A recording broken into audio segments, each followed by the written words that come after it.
Welcome to this explainer, where we're going to talk about escaping the mental prison of the ego.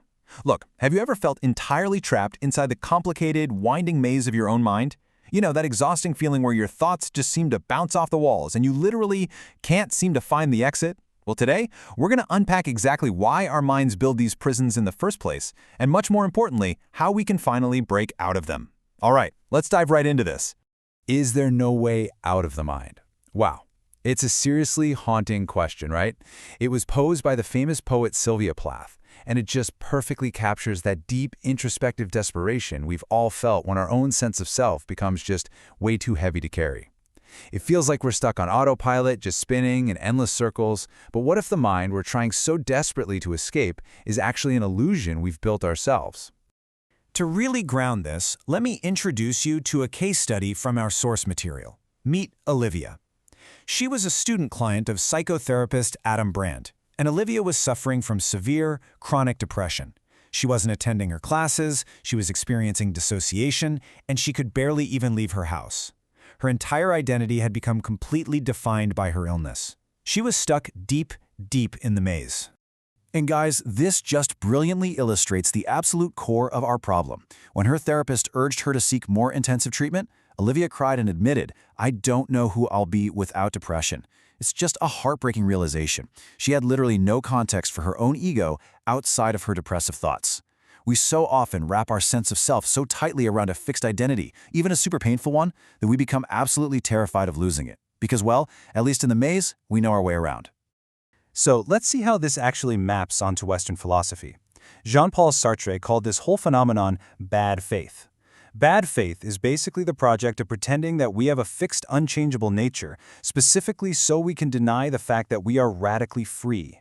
We tell ourselves, oh, I'm just a depressed person, or I'm just an anxious person, because realizing that we're actually completely free to change our narrative causes us some pretty deep psychological anguish. We literally run from our own freedom. Sartre actually takes this a step further with what he calls the God Project. This highlights our ultimate, totally impossible desire. We want to be completely fixed and predictable like a solid object, like a rock, but we simultaneously want to be fully conscious and self-aware. We want to be the absolute source of our own existence. The ego pursues this God Project to protect itself, but in doing so, it really just builds the walls of our mental prison even higher.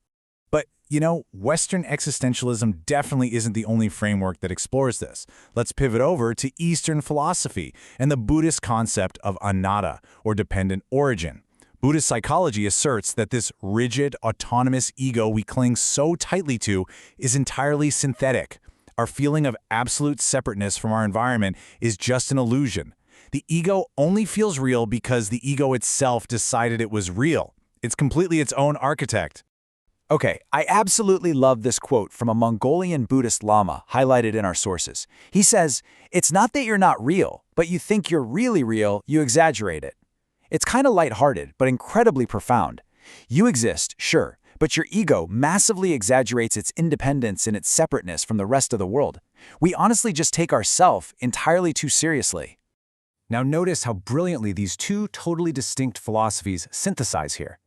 Existentialism warns us against bad faith, the illusion that we have a fixed nature. Meanwhile, Buddhism warns us against the synthetic ego, the illusion that we are a completely separate, autonomous self. Both of these traditions point a finger squarely at our rigid, self-constructed identities as the absolute root of our mental suffering. So, you're probably wondering, how do we actually build this prison in the first place? Well, over time, we develop what researchers call the conceptual sense of self. Now, this isn't something we're born with. It's actually a network of assumptions, labels, and social roles that we just gather over time.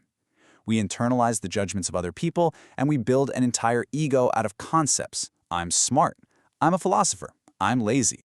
Sartre explains this beautifully through his concept of the look. See, we exist in a shared world. When another person looks at us, they evaluate us, they assign us a nature, and suddenly we realize we're an object in their world. If someone looks at you with judgment, you internalize it. You start to think, I guess I am a clumsy person. Being perceived by others really solidifies the illusion that we are these rigid objects, rather than free, fluid human beings. All right, so we understand the prison now, but how on earth do we escape it? Psychotherapist Adam Brand outlines a truly fascinating cognitive escape route, a spiraling hierarchy of 3 levels of ego functioning. Level 1 is perception. Level 2 is self-reflection, and level 3 is mindful observation. Let's walk through these steps together because, guys, this is where we find the real liberation. Picture this. Imagine your ego sitting at a giant control panel inside your head. That's level 1, perception and reality management. Down here, the ego is constantly judging the external world and assigning meaning to everything. If you experience pain, level 1 immediately says, "This happened because I'm worthless." It interprets and it judges, but it never actually reflects on its own role in making those judgments. It's just pure, reactive storytelling. Okay, now let's move up to level 2, which acts kind of like a giant mirror. This is self-reflection. Up here, the ego looks down at level 1 and evaluates it.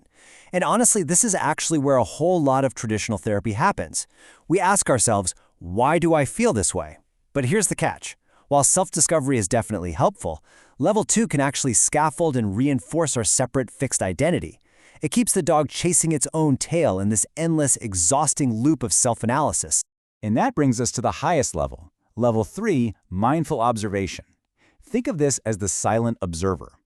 At level 3, the ego steps entirely outside the mind to silently observe level 2 judging level 1. And crucially, it adds absolutely no new analysis. It just watches the whole spiral happen without a single ounce of judgment. It recognizes that interrupting the mind's analysis is completely futile, so it just observes. The power of level 3 is that it unlocks this absolutely profound sense of peace. By accepting the synthetic nature of the ego, it finally ceases that exhausting cycle of self-examination. You suddenly realize that the barriers between yourself and the outside world are actually incredibly porous. You aren't just an isolated mind trapped in a skull. You are deeply and constantly integrated with your environment. Let's bring this right back to Olivia for a second. How did she actually escape her maze? Well, she started practicing this exact mindful observation. Instead of staying stuck in level 2 and endlessly analyzing why she felt so depressed, which, remember, just reinforced her identity as a depressed person, she moved up to level 3. She learned to simply observe and accept her depressive thoughts, without judging them and without attaching her core identity to them. You see, by observing instead of constantly analyzing, Olivia freed up immense mental space. She started tethering her identity to the outside world, to relationships, her schoolwork, her hobbies. Instead of focusing entirely on the internal symptoms of her mind, she turned her focus outward. This huge experiential shift really helped her see her mind as integrated with others, rather than this self-contained, autonomous prison. Ultimately, what ego liberation really gives us is psychological flexibility. It literally gives us permission to leave some thoughts completely alone. You don't have to reflect on every single feeling that crosses your mind. You can reduce the absolute exhaustion of constant self-reflection and instead approach your mental patterns with some genuine curiosity. You just let unhelpful thoughts exist, knowing for a fact they don't define your fixed nature. Now, here is why all of this matters so deeply to us. Seeing through the illusion of our fixed ego isn't just some individual wellness hack.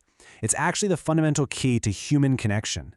In a world that is so full of polarization and us versus them thinking, dropping our rigid egos is literally the only way we can truly connect with other people. We have to step outside of ourselves to get there. And honestly, this just brilliantly aligns our two philosophies once more. In Sartre's view, abandoning our bad faith is what allows us to experience authentic love, where we value the other person's freedom without trying to objectify them or use them to somehow fix our own identity. In Buddhism, this ego liberation leads to a deep sense of common humanity, realizing our interconnected energy. Both of these paths point straight to profound empathy. Which brings us to the end of our explainer today, and I really want to leave you with a provocative thought to chew on. Ask yourself, how is your own fixed identity? You know, that story you relentlessly tell yourself about who you are, how is that holding you back from authentic connection? Because if you can just recognize the illusion of the maze, you just might find that the door has been wide open this whole time. Thank you so much for joining me to explore this today, and hey, keep stepping back to observe the mind.